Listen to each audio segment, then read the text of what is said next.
अनंत जन्मों में हमारे ऐसे कोई सुकृत नहीं हुए जिससे हमें मानव देह श्री वृंदावन धाम का दर्शन, रज में बैठना, भगवद वार्ता कथन श्रवण करना और लक्ष्य बना लेना भगवत प्राप्ति। ये केवल अहेतुकी कृपा हुई है प्रभु की। कृपा पात्र ही प्रभु की बात और प्रभु की कृपा का अनुभव कर सकता है, अन्यथा बहिर्मुख माया ऐसे आकर्षण करती है कि हमारा समय इसी आकर्षण में नष्ट हो जाता है। जैसे कोई मदिरा पिए हुए उन्मत्त हो, उसे भान नहीं रहता कि मैं क्या बोल रहा हूं, क्या कर रहा हूं, कहाँ बैठा हूं, कहाँ पड़ा हूं। ऐसे ही ये माया काम की मदांधता, क्रोध की मदांधता, मोह की, मत्सर की, अभिमान की एक वृत्ति है, अनेकों वृत्तियां हैं जो हमें मतवाला उन्मादित करके ऐसे आचरण करवा देती हैं जिससे हम अशांत, क्लेशित, दुखी होकर के भटकते रहते हैं। देखो, विचार करके शुद्ध बात को समझो। किसी के भी पास हम जब जाते हैं, यदि वो भगवत मंदिर है, संत हैं, धाम हैं, तीर्थ हैं, और हृदय में हमारे ये भाव है कि हमसे बहुत सी गलतियां हुई हैं, भगवान की हम पर कृपा हो, हमारी बुद्धि शुद्ध हो, हम सत मार्ग पर चले तो निश्चित लाभ मिलता है, क्योंकि ये आपका बड़ा भारी सत्कर्म बन गया। कोई आपसे कहे कि हम आपके दुख को मिटा देंगे, वो तो एकमात्र भगवान समर्थ हैं, वो ऐसा कर सकते हैं। या भक्तजन भगवान की प्रार्थना करके उनसे ऐसा निवेदन कर सकते हैं। अन्यथा सिद्धांत में, शास्त्रीय सिद्धांत में कहीं ऐसा कोई विधान नहीं पाया गया कि कोई बड़े से बड़े देवता अपने बल से तुम्हें दुख रहित कर दे। बहुत विवेक से सुनोगे तो समझ में आ जाएगा। ये जो हमारे वर्तमान तात्कालिक दुख हैं, ये हमारे पूर्व कर्मों का फल है, और कर्मों से मुक्ति दिलाने की सामर्थ्य एकमात्र भगवान श्री हरि और अभेद रूप भगवान हर महादेव, बस।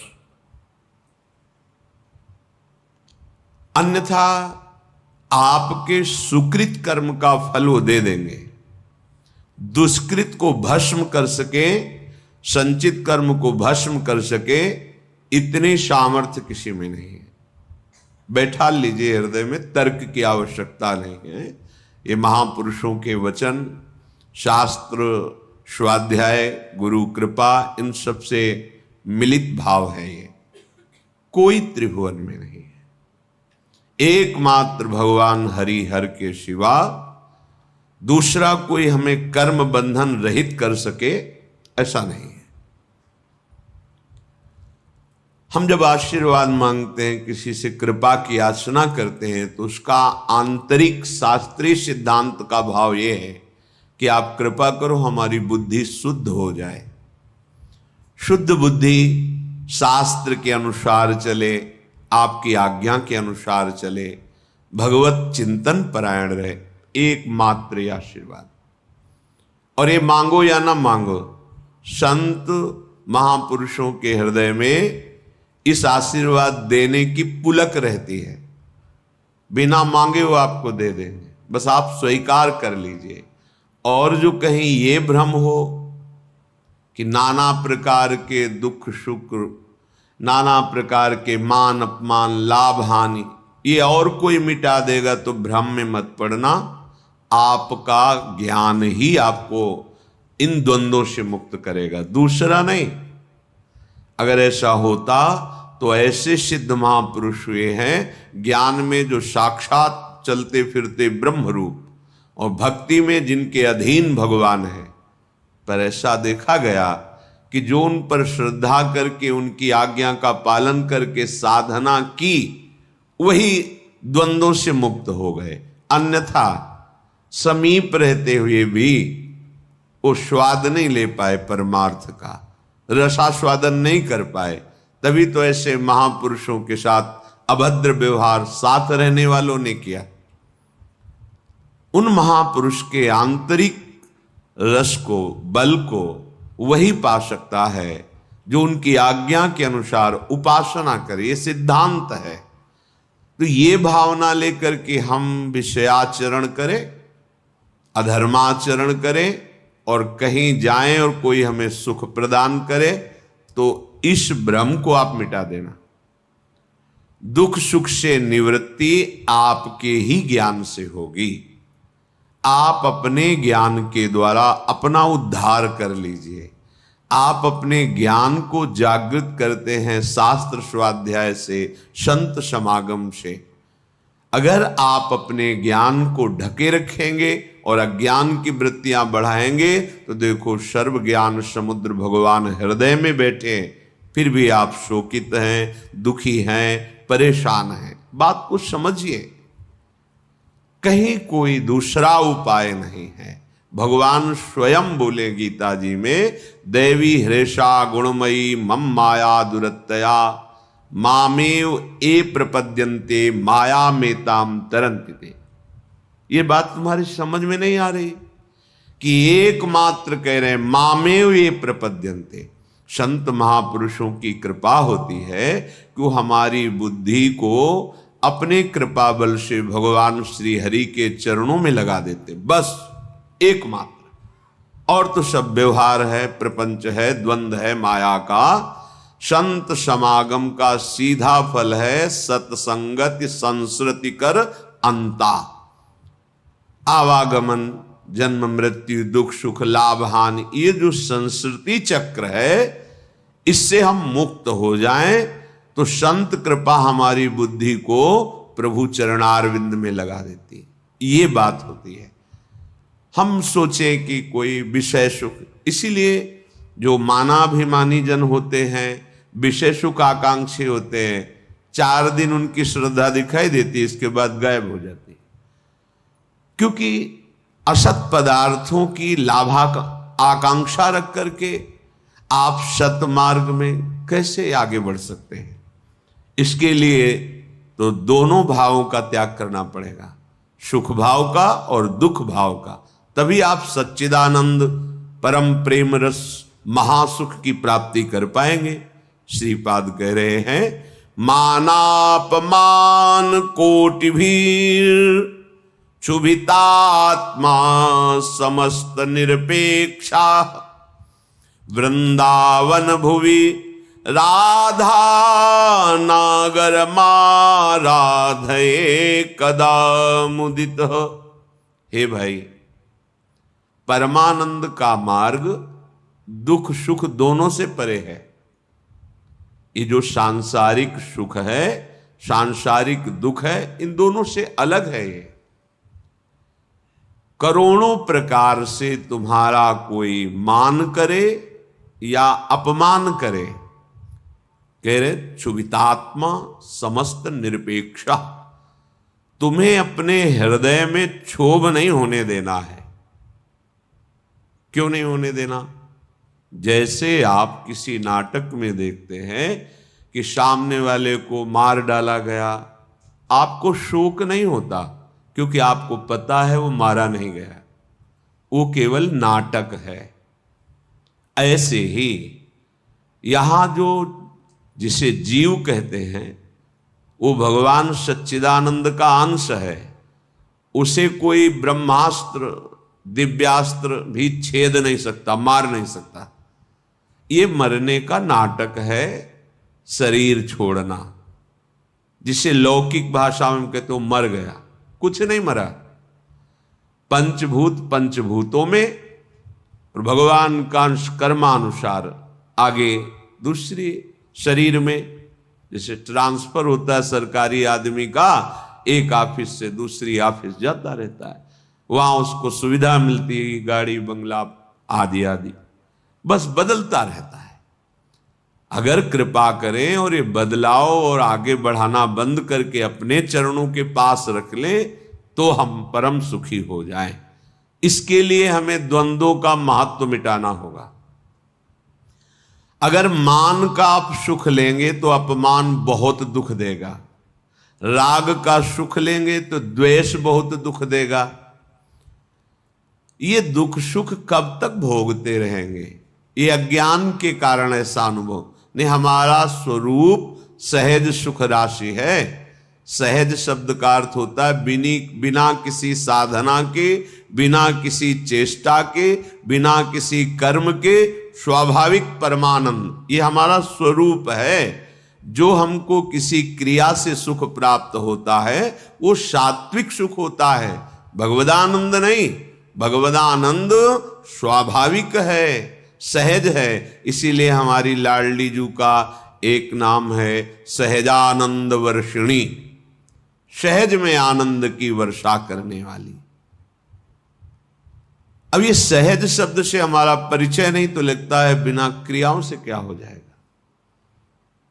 जैसे कोई कहता है कि क्रियाओं से क्या हो जाएगा, हमने विचार करके देखा है सत क्रियाओं से बुद्धि पवित्र होती है, असत क्रियाओं से बुद्धि गंदी होती है। गंदी बुद्धि का गंदा निश्चय होता है, पवित्र बुद्धि का दिव्य निश्चय होता है। बस इतना हुआ क्रियाओं से।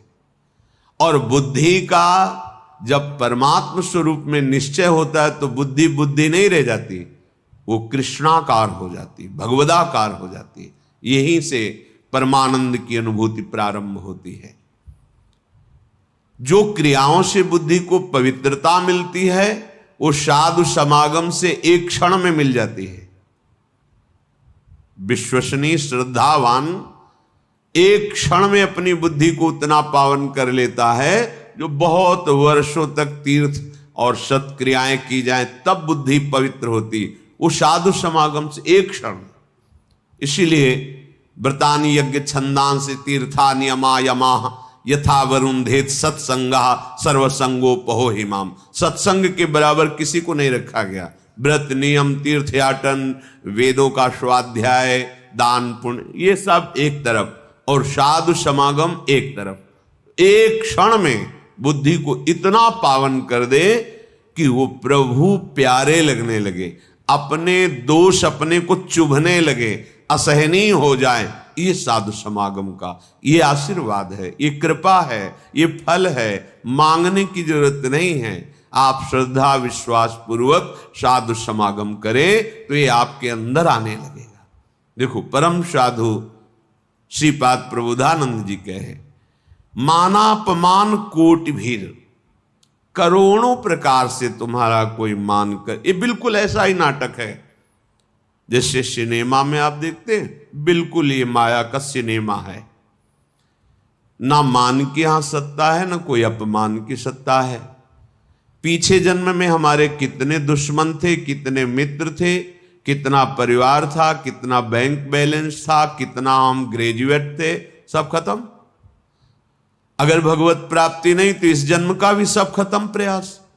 तो ऐसा खेल खेल रहे हैं कि वो सब खत्म हो जाता है, फिर नया। तो ऐसा खेल खेलो जो खत्म न हो। वो क्या है? भगवद स्मरण, भगवद आश्रय, प्रभु की आराधना। मानापमान कोट भी रक्षु।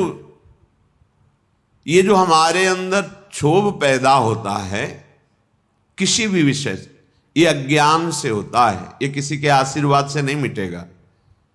बड़ा आश्चर्य लगता है कि समझते नहीं।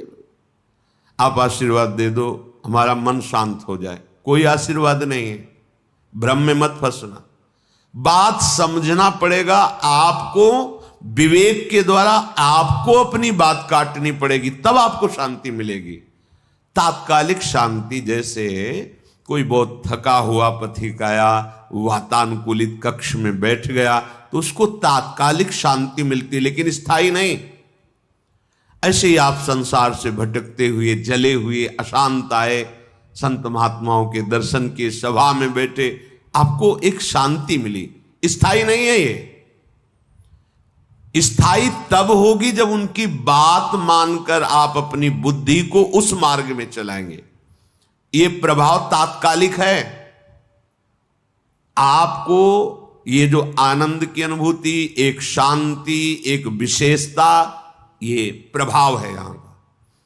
लेकिन ये प्रभाव स्थायी बना रहे असंभव, क्योंकि त्रिगुणों का चक्र चलता रहता है, सतोगुण, रजोगुण, तमोगुण, ये हृदय में चलता रहता है। जब तक आप उपासना के द्वारा त्रिगुणातीत नहीं हो जाते, तब तक ये प्रभाव स्थायी मत मानना। आंसू आ सकते हैं, रोमांच हो सकता है, तो प्रेम लक्षणा भक्ति थोड़ी हो सकती है। वो तात्कालिक सतोगुण का प्रभाव है आपके यहां। ऐसे वायुमंडल में बैठे हैं कि आपको भागवतिक आनंद की अनुभूति होगी। इसे स्थायी बनाना है, तो जो उपदेश है उनको जीवन में धारण करना है।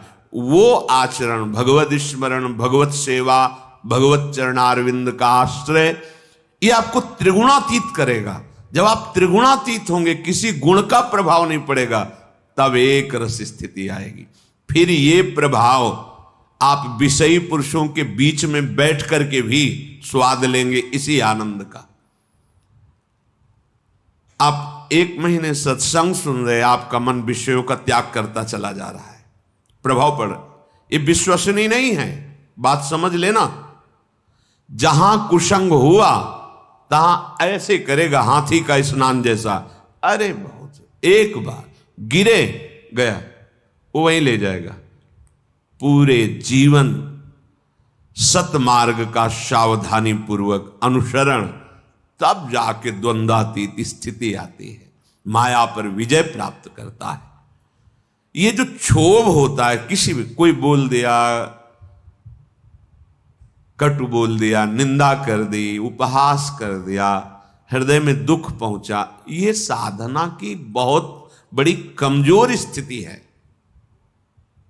एक बार एक महापुरुष गंगा के उनके पास, तो उन्होंने कहा कि भेष रंगा के, सीधे साधे गांव की भाषा, भेष रंगा के व्यवस्था की चक्कर में अगर पड़ेगा साधु, बुजुर्ग महापुरुष थे, तो फिर साधुता ही क्या हुई। जब हमारा कोई अपमान करे, कोई गाली दे, कोई निंदा करे, हमारे हृदय में उसका फर्क ना पड़े। जैसे हम नाटक में देखते हैं, तो देख रहे हैं लेकिन पता है झूठा है, असत्य है। ऐसे ही ये नहीं कि भान नहीं हो रहा, भान हो रहा है कि गाली दे रहा है, ये अपमान का, पर उसका अस्तित्व तो नहीं है, वो असत्य वार्ता है, उसकी कोई सत्ता नहीं। जिसकी सत्ता नहीं, उसको जब हम सत्ता देते हैं तो हमारा हृदय दुखी हो जाता है। कह रहे क्षुभितात्मा समस्त निरपेक्षा, इसलिए इन समस्त द्वंद्वों से निरपेक्ष होना है। कैसे? बोले इसी मृत्यु लोक में बहुत सुंदर करुणा करके प्रभु ने उपाय रखा है। क्या? वृंदावन भूमि, वृंदावन भूमि में आओ, दर्शन करो। यहां बहुत सामर्थ्य है हृदय के परिवर्तन करने की, अलौकिक दिव्यता है। राधा नागर माराधे कदा